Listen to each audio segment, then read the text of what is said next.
Alright, so today we're going to be going over the single best prompt that you can utilize to basically help you create a newsletter using strictly ChatGPT. Now, of course, there's other programs and AI platforms you can use for newsletters, but maybe you just want to stick to ChatGPT and have it do it for you in a nice, clean, and natural way. So that's what this prompt is essentially for. If you want the prompt, you can just basically copy it from the description of this video or the pinned comment, depending on what YouTube allows us to do. Now, this prompt is very beginner friendly. All you have to do is copy it, paste it, hit enter, simply go through the series of questions that ChatGPT is going to ask you, and be as descriptive as possible. That way it gets as much insight into what it is you're trying to do, and then it'll basically be exactly what you want it to be and create the newsletters for you and help you construct them on a weekly or whatever basis you want to be creating them. Now, for something like this, you can use it in a standard chat, you could use it in a custom GPT, but I always recommend with all of the prompts that we use, since they're usually project-oriented in some way, to simply use projects mode. Now, projects mode is fantastic because it keeps everything organized in a nice confined folder, and it also has really cool features in terms of memory mode where you can keep it to be project only. That just helps your overall, memory hygiene within ChatGPT because it keeps everything confined to the chat you're using in the project. So like if you upload documents or you have it remember certain things, it'll stay confined to that and not intertwine with other chats. It won't send its memories into other chats and it won't take memories from other chats. So I just find that to be very nice and organized, especially for these type of things. So let's just go ahead and type newsletter here, and we have our memory mode on, I believe. Yeah, and we're going to go ahead and create project. Now, once it is up and going, we're going to go ahead and paste the prompt. So this is kind of what it looks like. Basically, it says, you are my weekly newsletter writer and editor. Your job is to produce a complete send-ready weekly newsletter in my voice plus subject lines and reuse-ready sections. Now, there's a bunch of rules and other things that it's going to go through. I'm not going to go through each of these. We'll scroll down, and essentially, you just copy and paste and click enter. And then it should begin with a question, and it will produce a series of questions that you typically would have to answer. Let's see what it does. Yeah, so what's the newsletter niche and audience? So this is where you're going to have to try to be as descriptive as possible. You're going to, like for instance, I'm going to answer this question with a hypothetical scenario. And I'm going to go through each of these questions, actually, but I'm going to go and do this right now and then come back and go over them with you guys because I don't want this video to be overly redundant. We're going over each question over and over and taking the time up as it produces the answers. So I'm going to go answer these, be right back, and we'll go over them really quickly. Alright, so I went ahead and answered, I don't know why it's doing this. I went ahead and answered all of the questions just to give you guys a brief example.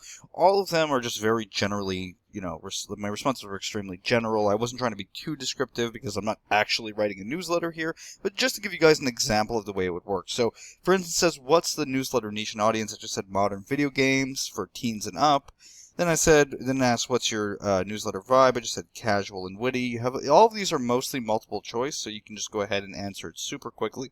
And you can include any extra details that you feel necessary, and you can also upload information or maybe notes or other stuff that you'd want to include. Now we see here, what length do you want? I said for B to have it simply just medium length, 500 to 800 words.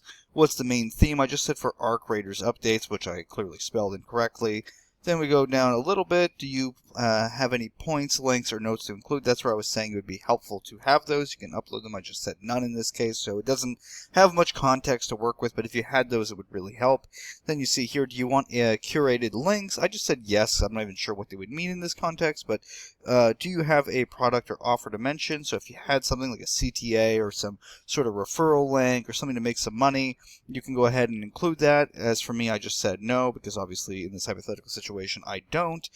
Then any must include sections, I said no. Any must avoid, I just said no cursing. There's nothing else really in this case to not mention. And what day, time are you sending it, and what platform? I just said Beehive on tomorrow at 5 p.m. So then it goes ahead and it says this. I'm pulling the newest ARC Raiders details and a few solid links so the draft feels current, not recycled. I've got the usable bits now, recent patch notes, the current season, the February content drop, and the official, and etc., etc. So it just gives you the details of what they would be doing. Here's your send ready pack for Beehive, scheduled for Friday. And we see here, subject lines 10, so we go, curiosity, ARC Raiders is changing faster than you think. the smartest art creators update isn't the loudest one. Why? And it just basically gives you a full-on breakdown of what this would be, the preview text, art creators, whatever, and it goes with the full newsletter draft that you can see right here. It's just giving you kind of a idea of how you can structure it, and you can basically select what you would want here, how you'd want to go with it.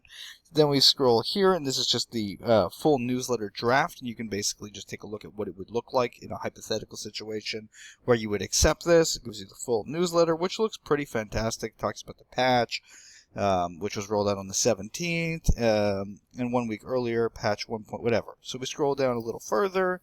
Where does that leave art creators right now? So it's just a full thing, then reusable blocks that you can basically edit. Scroll down further, and it actually provides you with some links. Now, like I said earlier, when we went through the first part, that's where you can basically play around with it and edit it to your liking. They give you options so that you can select what you want in, what you want out. That's where you've seen like the ABC selections. And if you like it, you can go ahead and just use the one that they give you. And you can always make sure that they're not doing any plagiarism by simply asking, please verify for plagiarism, etc., just to be extra safe. But that's about it. It's that simple. So you just basically copy the prompt, which is in the description or the pinned comment, paste it into ChatGPT, hit enter, answer all of the questions as descriptive as possible. Then it's going to give you what we just seen, and you can just basically play around with it from that point. But it's exactly designed to create this newsletter where if you wanted it, you can simply just take it as is.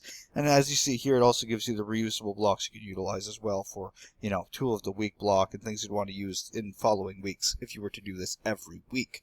Now we see here also, like I said, you can just basically copy the entire thing, put it in, and take the hyperlinks that they give, which you'll see at the end here, or also just included in the thing itself. You'll see they actually give you links that you can hyperlink yourself if you're using a platform, or simply just copy paste and don't include the links if you don't want to. So that's about it. Hopefully you guys found this video helpful, or at least useful. If you enjoyed the content, please like and subscribe, and have a nice day.